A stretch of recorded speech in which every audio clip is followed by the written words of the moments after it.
So, I have COVID-19. Probably. Let me explain what I mean by that. See, about a week ago, my roommate Faye, who you all know, started getting a sore, scratchy throat and some congestion, kind of this tiredness, a lot of those symptoms that were aligning with the Omicron variant of COVID-19. And while we didn't know that was exactly what it was, we just basically treated it like that's what it was. It's the safest thing to do with Omicron out there. And we live in a close quarters situation. We have an office space that's right next to one another. We live together. So it was basically, if she had it, then I had it.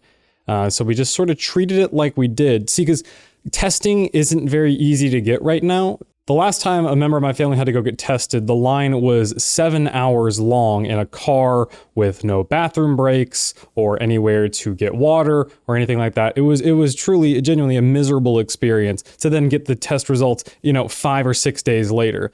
So we felt it was just best to say, okay, well, let's just basically say we have COVID at this point, even though we had no idea. So then 2 days ago, we were actually able to get our hands on some of those at-home COVID-19 tests. And I started getting a scratchy throat around this point while Faye was kind of coming off the tail end of the sickness. And so I decided to take the test first, and mine actually came up negative. And so we're like, oh, okay, maybe we just have, a sickness. Maybe it was just a cold or a mild flu of some sort.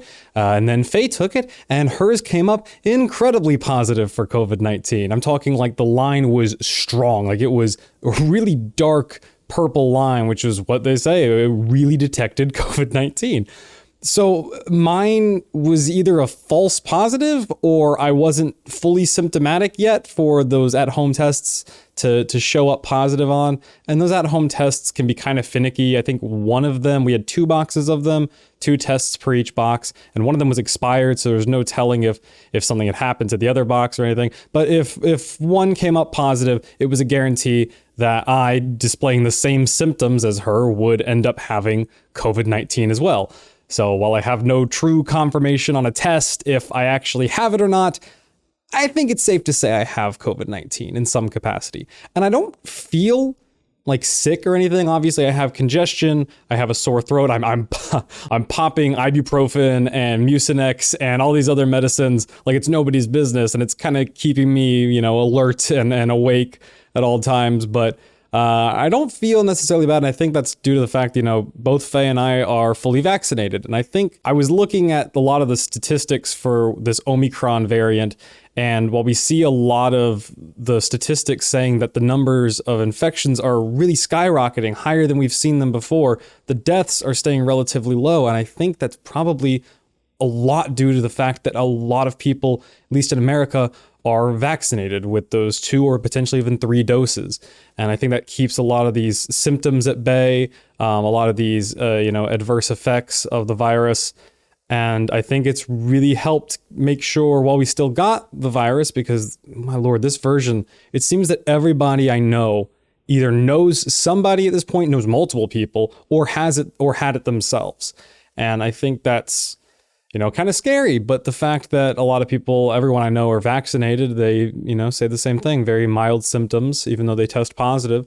And I think that's all due to the vaccine and people being smart and taking the right precautions and doing what they can when they can do it. And because the universe is kind of a cruel mistress, we had a bit of a family emergency that came up at the exact same time as I started having COVID-19 symptoms. So I've had family members running in and out of town, and there's stuff going on that I won't go into, but I've been kind of stuck here in the apartment, just not really able to go anywhere, not wanting to infect anyone else in my family, not wanting to make anything worse than it already is. But it's just the way that life goes. It seems that when life kind of hits you hard, it's going to throw all that it has at you. It's gonna, nothing held back. It all kind of hits you at once. So, but it's okay. I mean, we're doing well. Everyone's fine, and hopefully my symptoms remain mild. And if they don't, then you'll probably know, because there will be a couple of days where there are no videos.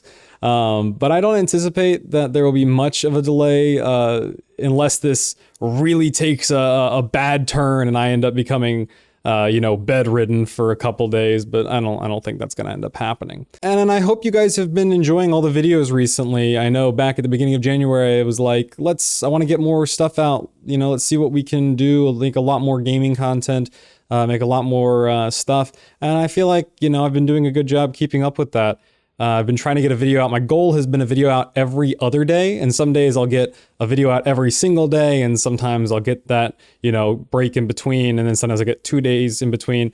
But that's just kind of the way it goes. But I'm going to try to keep that up, even though I have technically COVID-19, probably. But if there is a big gap, like 5 or 6 days where there's nothing, that's the reason why, but I wouldn't expect that.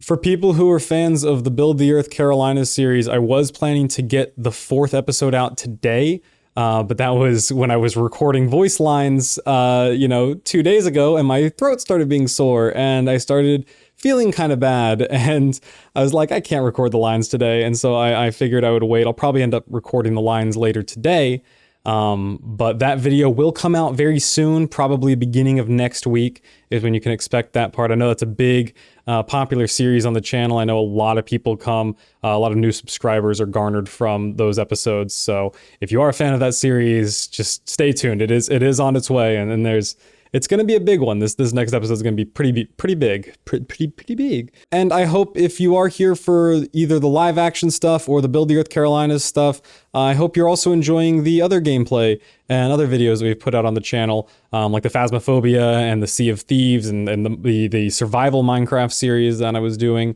I hope you're enjoying that, because I know I'm definitely enjoying making that, having just some fun with friends and being able to get more frequent content out. But don't worry, the live action stuff is still coming. There will be, I think the last live action thing we did was the snowman video.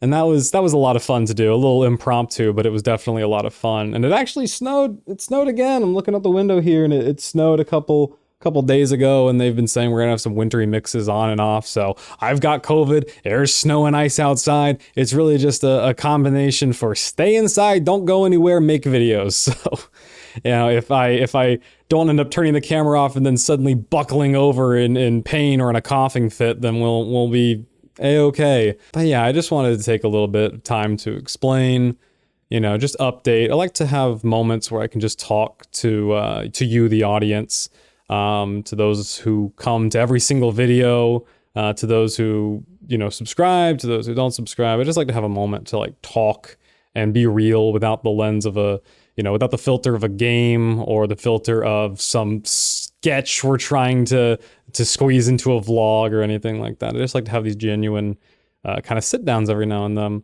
And I hope you guys enjoy them, because they're definitely a good way to get out a lot of information and just, have a heart to heart. And if you know anyone out there who has COVID, or if you have COVID yourself and you're watching this, I feel you. We're in the same boat, and hopefully you're having, not too crazy of symptoms. Hopefully you are, or your friends are doing well, and taking a lot of medicine. And if I really hope, for those who have to be hospitalized for any reason, it just makes me so upset when, a lot of people for medical reasons can't get vaccinated. And that's why it's up to us to get vaccinated, to ensure the safety of those people who physically, for one reason or another, cannot take vaccinations. And so when I see people who don't want to take the vaccine for one reason or another, people who are fully capable and fully able to take the vaccine, just saying, no, I don't want to, I'm not going to take that. It's like, what are you doing? I mean, we've been vaccinated, we've been perfectly safe, but of course we have to go out in public every now and then. We wear masks, and eventually you catch it because somebody went out without a mask on, or contracted it but didn't want to get the test or get the vaccine. And it's just it's the reason this thing is still continuing to, move on and continue at such a rapid pace. Something that could be stopped pretty easily is just kind of waiting and going on because some people just don't want to, participate. And I don't want to rant for too long. I think I've made my stance pretty clear. That's just where I'm at. And if you disagree with that, okay, fuck it, right? I don't want to say that I never thought I would end up getting COVID, because I used to work at a job back during the peak of 2020 pandemic time, I used to work at a job where not many people wore masks. There were a lot of people who didn't take things seriously, just have been in a lot of situations with people who are really close into your face. And I feel like I may have gotten it just by exposure to it during the confusing times of 2020. I have no confirmation on that, but it would make sense that I would have contracted something during that time, even though I was trying my best to, stay in the back of the building where I worked. But yeah, it wasn't really a shock, especially as more and more people seem to be contracting it every single day. I was just kind of waiting because I work from home. I do the YouTube stuff here at my apartment. The movie that I work on is mostly remote stuff. If there is in-person stuff, it's more one-on-ones with the director of the film. Not really big crews coming in. It's usually just he and I, or maybe one or two other people out on the actual set. So not too much crazy exposure there, but Faye definitely has a job outside of this apartment that requires her to see a lot of people. Again, same kind of thing, people who don't often wear masks. So that's the way it kind of gets into our lives. And hopefully now that we have this and we have the vaccinations on top of that, hopefully we have staved off the ability to contract it in the future. I don't fingers crossed on that. We have no guarantees with that, especially as the virus continues to mutate over and over again. But hopefully this is beneficial in the long run, I suppose, for us. That's a weird way to say it because it's not good. It's not good that we had to, basically contract the virus. But hopefully that some good, pseudo good can come out of having gotten the virus at this point. Oh, what a downer note to end a video on. I don't suppose there was any way to end this video on a good note. Just, make sure you're doing your part. It's up to all of us to make sure this virus is laid to bed, in whatever capacity that's going to look like in the future. I don't want to have to sit here a year from now and talk more and more about coronavirus, or say I got it again, or I got whatever third, fourth variant there is to this whole mess. But yeah, I suppose that's all I had to say. So I guess, as always, my name is Daniel, and I will see you guys next time.